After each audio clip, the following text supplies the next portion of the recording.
Kelanchal times की खास पेशकश नगर निगम का दंगल। नमस्कार, स्वागत है आपका केलांचल टाइम्स में। मैं हूँ आपके साथ वंदना। इन दिनों बिहार में चुनाव का समय चल रहा है और चुनाव है नगर निगम के तीसरे चरण का, जहां पे नामांकन की प्रक्रिया खत्म हो चुकी है। प्रत्याशीगण को उनके चुनाव चिन्ह भी मिल गए हैं और इसी कड़ी में हमारे संवाददाता के साथ इस वक्त हैं सहरसा जिले के सहरसा नगर निगम वार्ड नंबर 21 से वार्ड पार्षद प्रत्याशी मिथिलेश, जिसका चुनाव छाप है मोमबत्ती।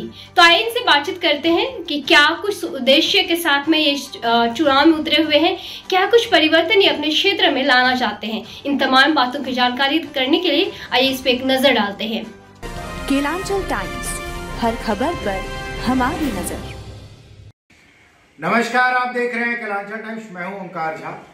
बिहार में चुनावी माहौल है, चुनावी दंगल चल रहा है, क्योंकि यहां पे नगर निगम का तीसरे चरण का मतदान होना है। प्रत्याशी अपना नामांकन करके चुनाव चिन्ह लेके आ गए हैं। अब घर घर जा रहे हैं वोट मांगने, चुनाव प्रचार करने। अभी हमारी पूरी टीम सहरसा जिला के वार्ड नंबर 21 में, और यहाँ पे मेरी मुलाकात जो यहाँ के भावी वार्ड पार्षद प्रत्याशी हैं मिथिलेश कुमार झा से हुई है। उनसे ही जानते हैं कि चुनावी मैदान में आने का क्या कारण है और क्या उद्देश्य लेके आए हैं, क्या सपने सजाए हैं अपने वार्ड के लिए। मिथिलेश जी, आपका स्वागत है हमारे चैनल में। बहुत बहुत स्वागत और धन्यवाद देना चाहते हैं कि आप हर जगह जा करके और लोगों से, जो भी जनप्रतिनिधि हैं या जो लोग खड़ा होना चाह रहे हैं, जो खड़े हुए हैं, उनसे आप रूबरू हो रहे हैं जी। इसके लिए हम धन्यवाद देना चाहते हैं आपको। जी सर। और जानिए, यहाँ पे आपका चुनाव लड़ने का उद्देश्य क्या है, किन कारण से मैदान में आए हैं? देखिए, ये हमारा कार्यक्रम जो है ये हमारा पर्सनल नहीं है। हमने कभी नहीं सोचा था कि मुझे जनप्रतिनिधि बनना है। ये मेरे खून में आ गया है, क्योंकि मेरे पिताजी भी यही काम करते थे जी, मेरे दादाजी भी यही काम करते थे जी, और मेरे परदादा जी भी यही काम करते थे। लेकिन उन लोगों का क्या था कि वो लोग पद नहीं लेकर के, इसके बावजूद भी वो समाज की सेवा करते थे। बड़ी तन्मयता पूर्वक समाज में घूमना फिरना, हर चीज को देखना, बारीकियां से समझना, और गरीबों के प्रति खास करके उनका बहुत ही बड़ा रुझान हुआ करता था। उनके बीच में वो जाया करते थे, उनके दुख सुख में शामिल हुआ करते थे। तो मुझे लगता है कि वो जिन और वो खून मेरे अंदर भी आ गया। बहुत अच्छी बात। कहने का मतलब राजनीति आपको विरासत में मिली है, परदादा जी, दादाजी, पिताजी, उसके बाद आप। यहाँ पे सब समस्याएं क्या क्या है? ये वार्ड नंबर, पहले तो ये 36 नंबर वार्ड था जी, लेकिन आज नगर निगम होने के बाद यह वार्ड जो है 2 वार्ड को मिला करके, और एक पटुहा पंचायत है जिसका कुछ भाग मिला करके इस वार्ड नंबर 21 में दोनों वार्ड प्लस पटुहा के कुछ भाग को मिला करके वार्ड नंबर 21 बना है जी। और मैं समझता हूँ कि पश्चिमी साइड का जो एरिया जो जुटा है, और वो वार्ड पहले अलग था, और आज यह वार्ड जो था, यह वार्ड बहुत पहले से ये विकास से वंचित रहा था जी। इस वार्ड में मुझे लगता है कि जो भी जनप्रतिनिधि पूर्व में आए थे, चाहे पंचायती राज व्यवस्था के अंतर्गत थे या सहरसा नगर परिषद क्षेत्र के अंतर्गत थे, उनमें से किसी का भी ध्यान इस क्षेत्र के प्रति उनका नहीं रहा, क्योंकि वो लोग दूर का हुआ करते थे और यहाँ के लोकल समुदाय के बीच, लोकल मोहल्ला के बीच से कोई भी प्रतिनिधि नहीं थे, जिस वजह से इस समाज के लोगों को झेलना पड़ा और उस जनप्रतिनिधि का ध्यान इस मोहल्ला के प्रति उतना नहीं रहा।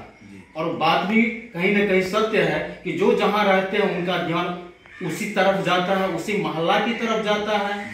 लेकिन इस तरीके से नहीं सोचना चाहिए, क्योंकि हमारा जो वार्ड है और खास करके जो भी क्षेत्र है, जो भी मोहल्ला है, वो हमारे लिए सभी मोहल्ला हमारे एक घर के समान होना चाहिए, ताकि हम गरीबों के बीच और जहां पे जो बुनियादी सुविधाएं उपलब्ध नहीं है उस पर ध्यान देना चाहिए और ध्यान रहना भी चाहिए। और मेरा प्रयास रहेगा, मैं एक बात बताना चाहता हूँ, मैं बता दूं आपको कि आज से करीब जब से मैं यहाँ पे जनपद 7 में मैं पहली बार निर्विरोध चुना गया, यहाँ के लोगों ने मुझे जामा पहनाया और मैं बहुत, क्या कहा जाए, खुद नसीब था कि यहाँ के लोगों ने मुझे, सभी लोग मिल करके एकजुट होकर के मुझे निर्विरोध चुना। मुझे भी खुशी मिला फिर 2007 वार्ड नंबर 36 के लोगों ने मुझे इतना मत से जिताया कि मैं 40 वार्ड में सर्वाधिक मतों से मैं विजयी हो गया था जी 2012 में। फिर मैं 2017 में तीसरी बार, उस समय भी लोगों ने मुझे काफी मत से जिताया। और मैं बताना चाहता हूं कि यह जो क्षेत्र है, यह जो मुल्क है, ये जो वार्ड नंबर 36 का जो एरिया है, यहाँ पे मेरे बनने से पहले एक भी ईंट नहीं लगा हुआ था किसी भी जगह पे जी। और जब से मैं यहाँ पे आया, लोगों ने मुझे चुना, मैं लगातार प्रयास करना शुरू कर दिया। और प्रयास करते करते आज वार्ड नंबर 36 के अंतर्गत, चाहे वो जहां से भी व्यवस्था हमने किया है, हमने 2007 ईस्वी में जब मैं वार्ड नंबर 36 का वार्ड पार्षद बना, तो मुझे लगा कि शरद यादव जी हमारे एमपी हैं, मैंने उनसे भी मिल करके 2 योजनाएं ली और उस योजना पे हमने काम किया। फिर उसके बाद पप्पू यादव जी सांसद बने, मैं उनसे भी 2 योजना लेकर के इसी वार्ड में काम किया। फिर उसके बाद विधायक जी उस समय का संजीव कुमार झा जी हुआ करते थे, आज वो हम लोगों के बीच नहीं रहे, उनसे हमने 2 योजना लेकर के वार्ड नंबर 36 में सड़क निर्माण का काम करवाया। कितनी सड़कें बनी होगी? और इसके बाद फिर आलोक रंजन जी विधायक बने, हमने उनसे भी 2 योजना लेकर के इस वार्ड की विकास को आगे बढ़ाया। उसके बाद अरुण यादव जी विधायक आरजेडी के, उनसे भी हमने सामुदायिक भवन का निर्माण करवाया महादलित मोहल्ला दीना भद्री प्रांगण के आसपास, जो कि 14 लाख के आसपास की योजना थी। उसके बाद एमएलसी में हमारे समय में इसराइल राइन हुआ करते थे, हमने उनसे भी एक योजना लेकर के एक लंबा सा सड़क का निर्माण करवाया। एमएलसी के बाद फिर नूतन सिंह जी एमएलसी बने, हमने उनसे भी एक बड़ा योजना लेकर के इसी वार्ड का विकास करवाया। बहुत अच्छी। और उसके बाद आरजेडी के सांसद मनोज झा जी, हमने पटना जाकर के बड़ी मशक्कत करके हमने उनसे भी 3 योजना लेकर के और इसी वार्ड में लंबा लंबा सड़क का निर्माण करवा दिया। तो ये मुझे लगा कि ये नगर परिषद से मैं उतना योजना का उपयोग नहीं कर सकता हूं जिससे ये खाली पड़ा वार्ड की भरपाई मैं कर सकता था, क्योंकि एक भी रोड बना हुआ नहीं था, एक ईंट लगा हुआ नहीं था इस वार्ड में। और सारा जगह जो था, सब जगह पाक डंडी रास्ता हुआ करता था, और खास करके बरसात की मौसम में चारों तरफ लबालब पानी से भरा रहता था। हमारी माता बहनें, गर्भवती महिलाएं और बीमार माता बहनें जब मार्केट वो जाया करते थे तो बड़ी मशक्कत झेल करके जाना पड़ता था, बहुत परेशानियां थी। लेकिन हमने धीरे धीरे प्रयास करते करते हमने इस वार्ड की स्थिति को आज सम्मानजनक बना चुका है। बहुत और मैं बताना चाहता हूं कि ये मेरा किया हुआ कुछ भी नहीं है, ये जो भी है हमारे इस जनता का प्यार, मोहब्बत, प्रेम, और हम लगातार प्रयास करते रहे। और आप सोच सकते हैं कि जब मैं पप्पू यादव के साथ पास जा सकता हूं, शरद यादव के पास जा सकता हूं, मनोज झा जी के पास जा सकता हूं, आलोक रंजन जी के पास जा सकता हूं, संजीव झा के पास जा सकता हूं, इसराइल राइन के पास जा सकता हूं, नूतन सिंह के पास जा सकता हूं, सब जगह। और राजू भैया चेयरमैन से भी हमने स्पेशल 2 योजना लेकर के इसी वार्ड में अपना भूमिका अदा किया। तो मैं जब सब जगह जा सकता था, तो आप सोच सकते हैं कि मैं नगर परिषद में इस वार्ड की प्रगति के लिए, इस वार्ड की विकास के लिए मैं कितना लड़ा हूंगा। बहुत, ये आप सोच सकते हैं। बहुत ज्यादा। तो मेरा प्रयास है कि हम अपने लिए कुछ भी नहीं करते हैं।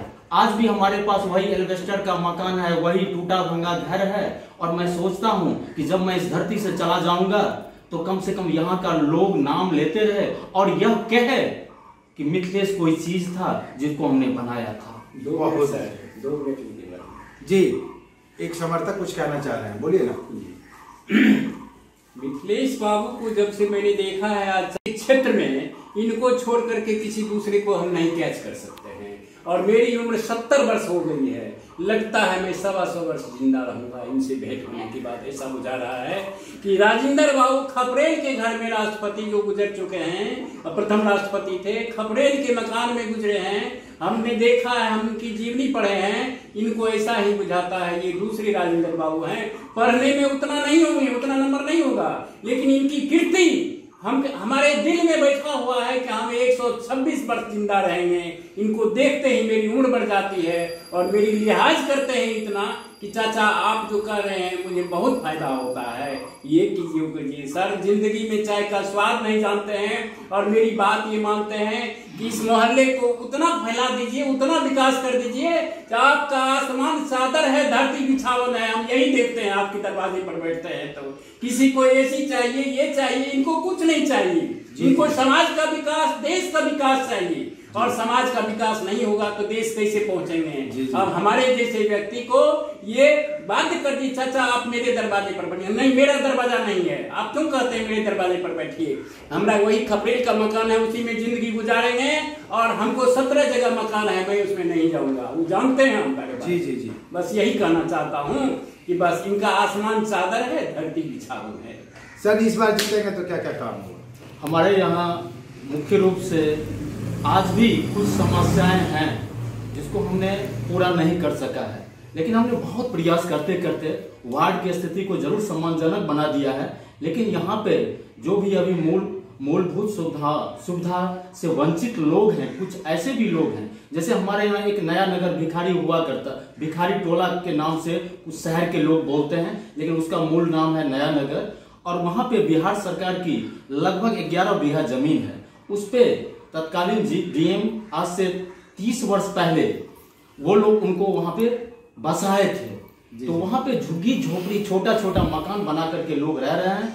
और मैं यहाँ से सर्वे करवाया था, क्योंकि उन लोगों के पास अपना जमीन नहीं है, इसलिए उन लोगों को हम इंदिरा आवास नहीं दे सकते हैं, प्रधानमंत्री आवास योजना का लाभ नहीं दे सकते हैं। लेकिन उनके लिए मैं कॉलोनी के लिए प्रयासरत हूँ और इस मोहल्ला के लिए खास करके जो भी 2-3 जो भी रोड नहीं बना है, और माता बहन के लिए आज एक समस्या इस वार्ड के लिए और भी बचा हुआ है कि यहाँ के जब गरीब गुरबा लोग इंतकाल होते हैं, वो छोड़ जाते हैं इस धरती को, तो उनको जलाने के लिए बड़ी मशक्कत करना पड़ता है, तिलावे धार जाना पड़ता है, वहां भी समस्या क्रिएट होता है, वहां भी लोग उन्हें भगा दिया जाता है। इसलिए मेरा प्रयास रहेगा कि जिस भी तरीके से हो, चाहे वो सामाजिक स्तर से हो या फिर किसी ट्रस्ट के माध्यम से हो या जिस भी तरीका से हो, मेरा प्रयास रहेगा कि एक श्मशान घाट हम बना दें इस वार्ड के लोगों के लिए, ताकि गरीब लोग वहां पे अपनी लाश को जला सके सुविधा पूर्वक। और हमारे यहाँ इसी वार्ड में बाबा दुखादास की नगरी है, बाबा दुखादास का स्थान है, जहाँ पे एक विशाल सा पोखर है और उस पोखर का जीर्णोद्धार होना और चारों तरफ से पार बनना बहुत ही निहायत जरूरत है, क्योंकि इस एरिया के 2-3 गांव के लोग वहीं पे छठ पूजा मनाते हैं।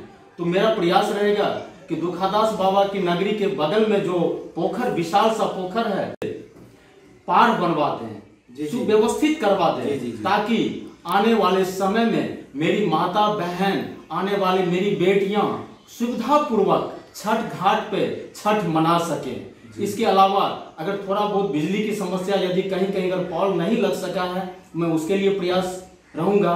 और मैं समझता हूं कि यहाँ पे हमारे यहाँ महादलित मोहल्ला है और महादलित लोग बहुत गरीब लोग हैं, उनके लिए मैं प्रयास करूंगा कि उनकी स्थिति को हम सम्मानजनक बनाए दें और उनकी आर्थिक स्थिति को किस तरीका से और मजबूत करें, इसके लिए मैं और भी सोचूंगा और प्रयास करूंगा। लास्ट सवाल, यहाँ की जनता को संदेश क्या देना चाहते हैं?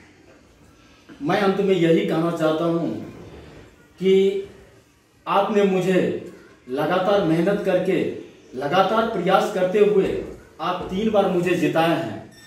आज नगर निगम बना है, क्योंकि नगर परिषद में उतनी क्षमता नहीं थी विकास योजना का, और आज सहरसा बना है नगर निगम, तो मैं समझता हूं कि अपार संभावनाएं खुलेगी विकास का।